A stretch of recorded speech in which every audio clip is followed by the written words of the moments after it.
দাদা আর একটু মটর দিয়ে ভালো করে মাখুন তো আলুটা।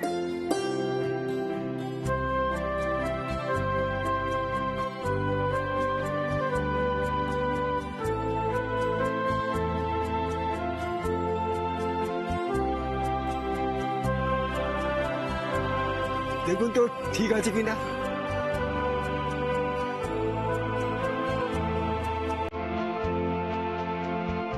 খুব ভালো হয়েছে।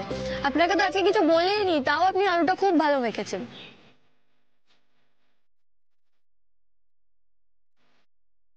পছন্দ হয়েছে আপনার?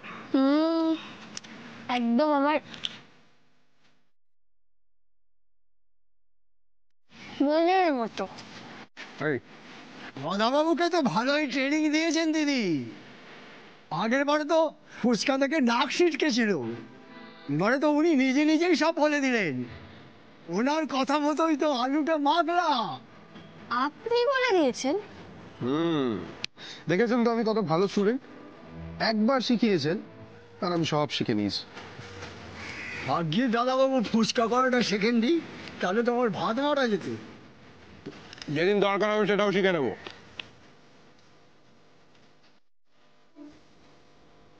আসলে কি বলুন তো, শেখার ইচ্ছেটাই হচ্ছে আসল। পৃথিবীতে এমন কোনো কঠিন কাজ নেই যেটা ইচ্ছে করলে শেখা যায় না। ঠিকই বলেছেন আপনি। তার মানে আমি যদি ইচ্ছে করি, চেষ্টা করি, ইংরেজিটা শিখতেও পারবো, বলতেও পারবো। আপনি কিন্তু দিদি দাদাবাবুকে মানুষ করে দিলেন।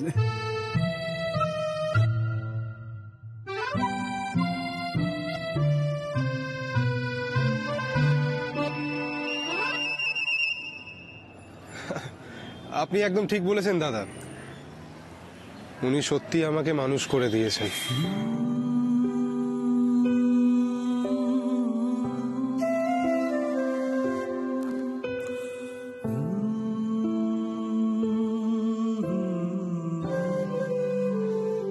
হ্যাঁ স্যার, হ্যাঁ স্যার,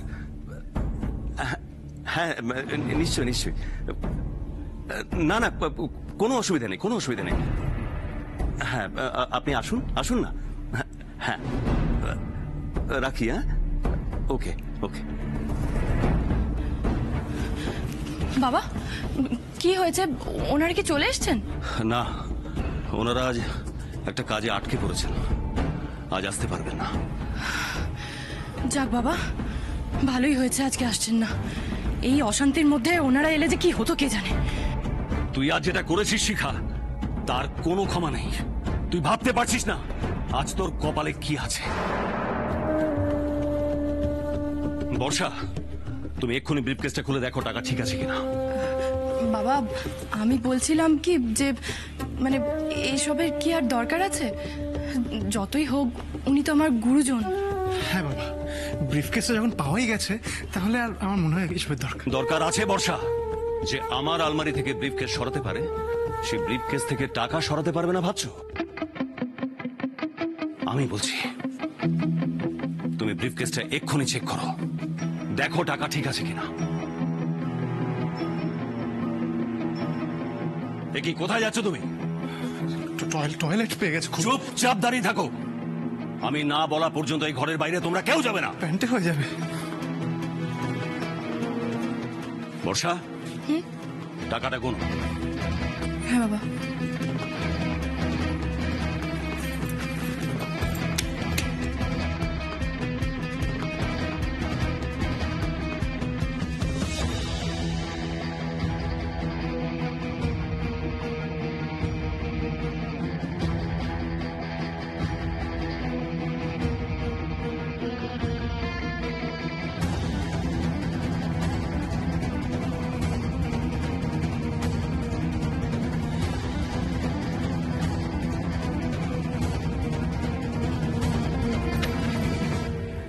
আপনি একদম ঠিক বলেছেন বাবা, এখানে 2 লাখ টাকা কম আছে।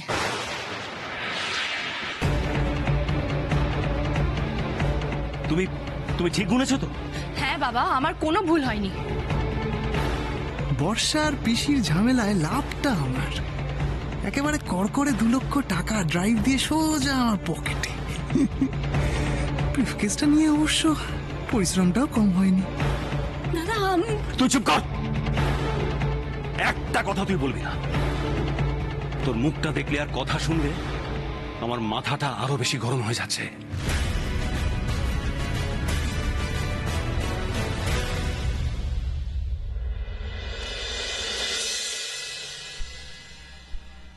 বকুল তার মানে ইংলিশ জানে না। আমার ধারণা ছিল এই কলেজে অ্যাডমিশন নিতে হলে ইংলিশের একটা বেসিক নলেজ দরকার হয়। আজ সেই ধারণা একদম বদলে দিল এই বকুল রায়। এবার ইংরেজিটা আমাকে শিখতেই হবে, যে করেই হোক।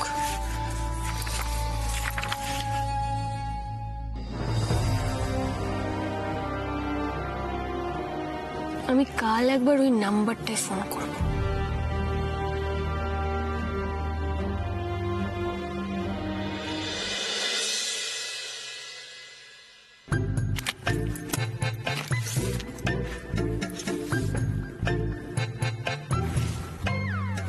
কি হয়েছে এসব? আমি দীপ্তার সঙ্গে দেখা করে কলেজে গিয়েছিলাম, আর সেখানে ডিটেলসে সব জানতে পারলাম যে সৌমেন স্যার তোমার সঙ্গে কি কি করেছেন।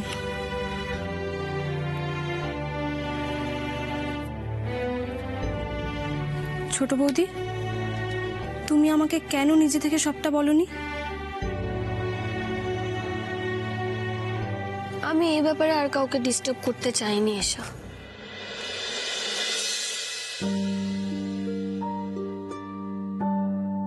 সৌমেন স্যার তোমার সঙ্গে যা যা করেছেন একদম ঠিক করেননি।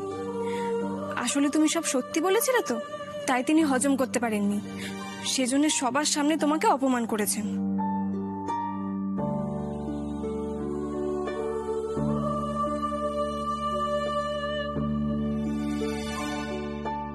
এসা আমাকে যে করেই হোক এই ইংরেজিটা না শিখতেই হবে। মানে এটা আমার কাছে একটা চ্যালেঞ্জের মতো।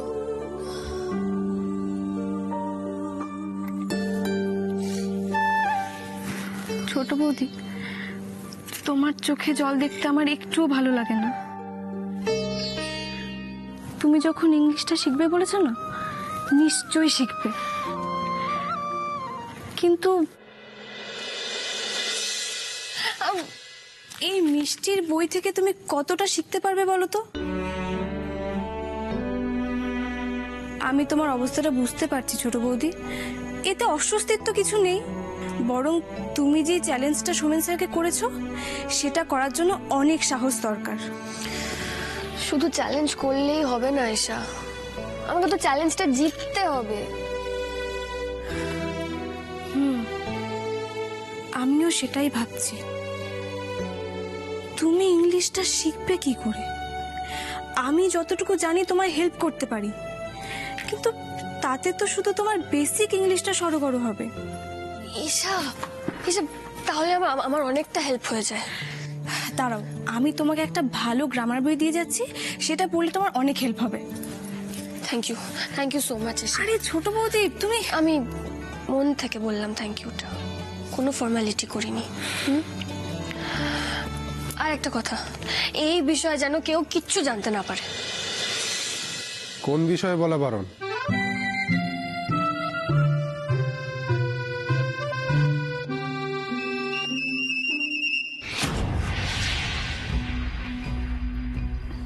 দাদা, আমি কি বলছি একবার মাথা ঠান্ডা করে শোনো। এরপরও তোর সাফাই দেওয়ার আছে শিখা? তোর কি লজ্জা শরম বলে কিচ্ছু নেই? পিসি, আপনি কিন্তু এই কাজটা একদম ঠিক করেননি। আর কারোর কথা না ভাবুন, অন্তত বাবার কথাটা একবার ভাবতে পারতেন। আমি জানি আপনি আমাকে অপছন্দ করেন, আমাকে এই বাড়ি থেকে তাড়িয়ে দিতে চান, কিন্তু আপনার এই ইচ্ছেটা এতই প্রবল যে চুরি করার সময় আপনি বাবার সম্মান, এই বাড়ির সম্মান সবটা ভুলে গেলেন। বর্ষা, একদম বাড়াবাড়ি করো না বলে দিলাম। তুমি আমাকে জ্ঞান দিচ্ছ? আপনি আপনি এখনো আমার উপর রাগ দেখাচ্ছেন।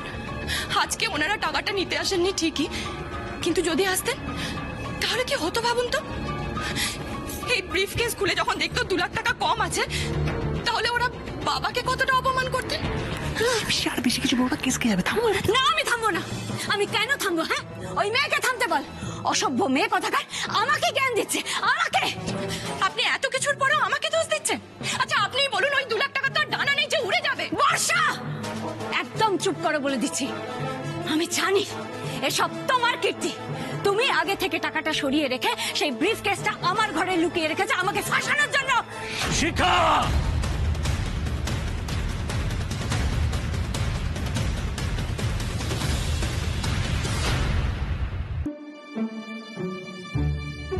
উনি কি সত্যিই সবটা শুনে নিলেন, নাকি শুধু শেষ কথাগুলো শুনতে পেয়েছেন?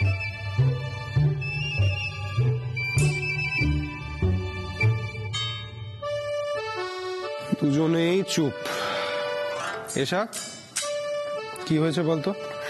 আরে কি বলি বলতো, আমরা তো কলেজের একটা বিষয় নিয়ে আলোচনা করছিলাম, আর ছোট বৌদি আমায় বলছিল যে আমি যে নোটসগুলো খেটে খুঁটে বানিয়েছি ওই ব্যাপারে যাতে কাউকে না বলি, বললেই তো কপি করতে চাইবে।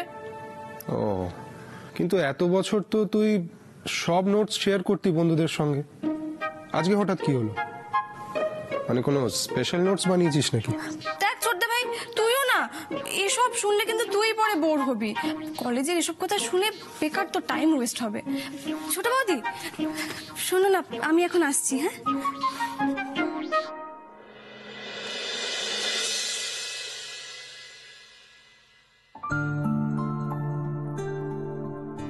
এ কি, আপনি কাঁদছেন কেন?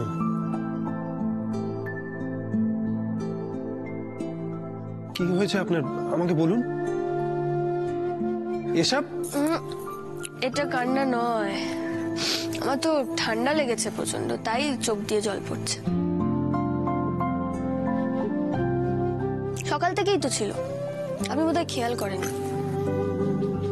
মেবি, আসলে ঘুম চোখে ছিলাম তো তাই। কিন্তু কই, কলেজ থেকে ফেরার সময় তো আমি লক্ষ্য করিনি। হ্যাঁ তো, লক্ষ্য করেননি তো আমি কি করব?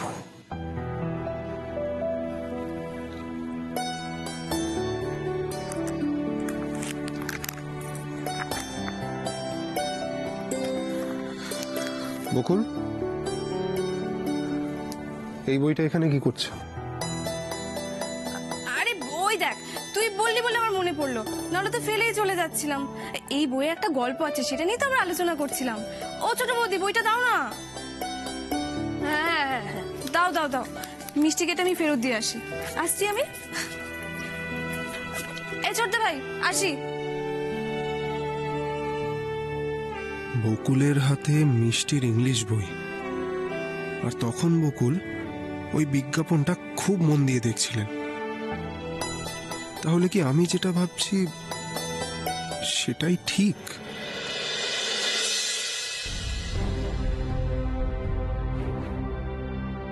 থামলে কেন দাদা? মারো মারো মারো না, মারো মারো মারো। একটা বাইরের মেয়ের জন্য তুমি তোমার বোনের গায়ে হাত তুললে। মারো মারো মারো। তোর নাটক বন্ধ কর শিখা, এবার কিন্তু সত্যি সত্যি আমার হাত উঠে যাবে। এই রে, হাওয়া তো গরম হচ্ছে। বাবার ধমকের চোটে একবার যদি আমার নাম পিসির মুখে চলে আসে, কেলো হয়ে যাবে। কি করবো, কেটে পড়বো এখান থেকে, কিন্তু কি করে? আমাকে ঠকিয়ে আমারই সাথে চালাকি করছিস? দাদা, আমি তোমাকে ঠকাইনি দাদা। চুপ, আর একটাও মিথ্যে কথা বলবি না, না হলে তুই যে কাণ্ড করেছিস তোকে এই বাড়ি থেকে দূর দূর করে তাড়িয়ে দেওয়া উচিত। নিজের লাভের জন্য তুই আমার এত বড় ক্ষতি করতে যাচ্ছিলি? তোর মুখটা দেখলে আমার ঘেন্না হয়।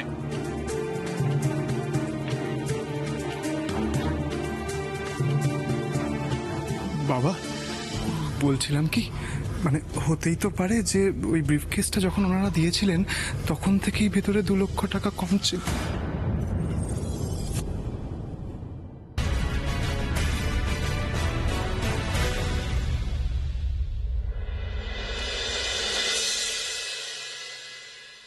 গেছিলেন বন্ধুর বাড়ি? কোন বন্ধু? মানে এই তো সকালে বললেন থানার পাশে কোনো একটা বন্ধুর বাড়ি যাবেন, সেখান থেকে ডাইরেক্ট কলেজ।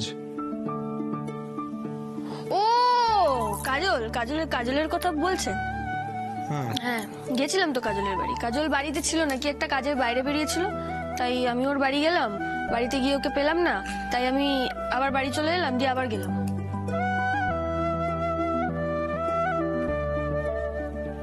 কোথায় গেলেন? কোথায়? কলেজে গেছিলাম। ফেয়ারওয়েল ছিল না সৌমেন স্যারের। আমি কিছু আন্দাজ করছি, সেটা উনি যদি জানতে পারেন ওনার খারাপ লাগতে পারে। ওনার সমস্যাটা ওনার মুখ থেকেই জানতে হবে আমাকে। এভাবে কি দেখছেন? কাল থেকে দেখছি আপনাকে একটু অন্যরকম লাগছে বকুল। কালকে অতবার জিজ্ঞেস করলাম, আজকে জিজ্ঞেস করলাম, কিছু বলছেন না কেন? ওনাকে বলবো সত্যিটা? না, তো কি যে ভাবছি আমি। বকুল, কি হয়েছে আমাকে বলুন না। এত চাপা হওয়া কিন্তু ঠিক নয়।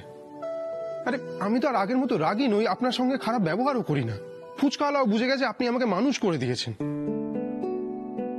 এত কিছুর পরেও আমার সঙ্গে সব শেয়ার করা যায় না বকুল? এ বাবা, আপনাকে তো বললাম আমার কিছু হয়নি।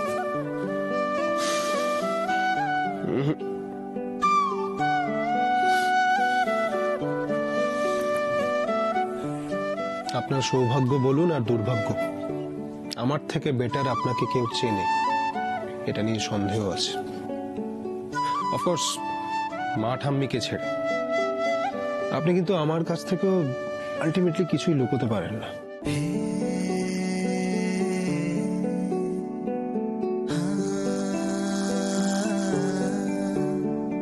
আমি জানি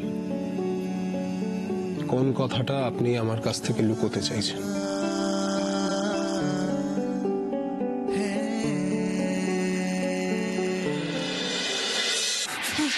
সবাই তোমার মতো নয় কুনাল, যে ঘরের খাবে সে ঘরের চালই ফুটো করবে। শিখা, আজ শুধু তোর জন্য বর্ষার মতো একটা ভালো মেয়েকে আমি অকারণে সন্দেহ করলাম। ছি ছি ছি ছি, এত বড় একটা ভুল কাজ আমি করলাম কিভাবে? এরপরও তুই বলবি তোকে বিশ্বাস করতে? এখন ভালোই ভালোই বল, ওই 2 লক্ষ টাকা তুই কোথায় রেখেছিস? আমি কোথাও টাকা রাখিনি দাদা, কোথাও আমার কাছে কোনো টাকা নেই, আমি কিছু চুরি করিনি দাদা, আমি টাকা চুরি করিনি। তোকে আমি 5 মিনিট সময় দিলাম, 5 মিনিটের মধ্যে ওই 2 লক্ষ টাকা আমার এখানে চাই। আমি কোথা থেকে পাবো? আমি তো তোমায় বলছি আমি চুরি করিনি, আমায় বিশ্বাস করো প্লিজ। তোর নাকি কান্না এবার বন্ধ কর। তোকে আমি 5 মিনিট সময় দিয়েছি, 2 লক্ষ টাকা আমার এখানে চাই, ব্যাস।